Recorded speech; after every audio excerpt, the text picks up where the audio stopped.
Yesterday, I believe YB Johari mentioned that the party has allowed Dato' Sri Anwar to talk to anyone, right, including Tan Sri Muhyiddin, including other parties. So is it something that the party agrees with, that you should talk to, you used to call, I guess people call them backdoor government or pengkhianat or all sorts of things. Is it something PKR agrees with, that Dato' Sri Anwar should talk to the people who you want to take down from power? Well, I think it's okay to talk to anyone, because in politics we can talk to anyone, because talking to them doesn't mean we agree with them, or talking to them doesn't mean we are inviting them to join us. So I think there's a misconception about talking to somebody, because as far as we are concerned, anything or any decision, either to accept or to reject anyone, I think it will come back to the MPP for the party to decide. It's not entirely on Anwar or a few leaders in the party. So one, they have to come back to the party, and the other one, we have to go back to Pakatan Harapan also.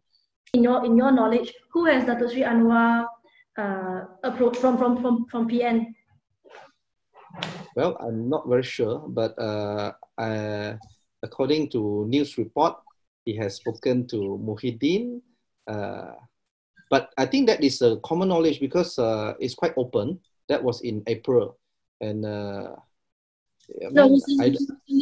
individually, I think he has met a lot of people. I mean, Mahathir also. Mahathir also, Dato' Sri Shafi'i. So I think it's not something uncommon. I think it's unfair to say by meeting someone or that we are dealing with someone. I think it's not true.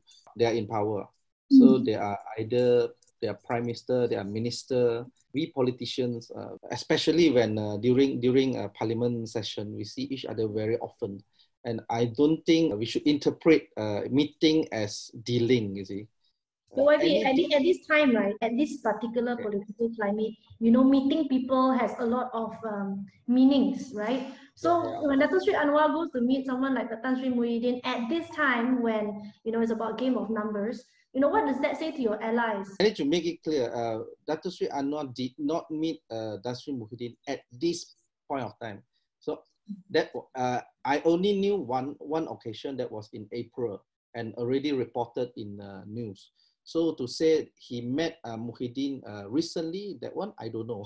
Every time he meets with anyone, he will inform or update Mohamad Sabu and Guan Eng. They are in the know, so I don't see any problem there. Even if, let's say, someone agree to deal, but without PH consent, that definitely there's a no-go. Don't think we should over-interpret it. So it's not true that for those rumors saying they are secret deals or any... No, definitely not true.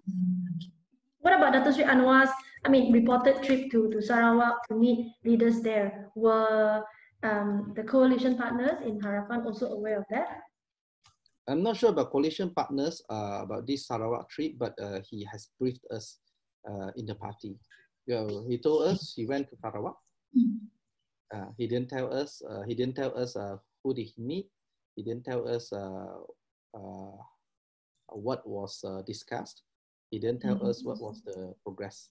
So because YB Chintong has wrote an article, so like he's sort of like giving warnings, saying if anyone from Pakatan Harapan who treats Hamzah Zainuddin as a potential ally, then he or she is making a fatal mistake. So how do you see this? It's not right to prejudge.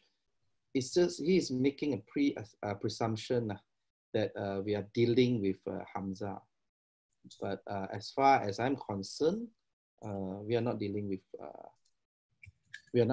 him. When you mentioned this, someone who came to approach him is Hamzah, right?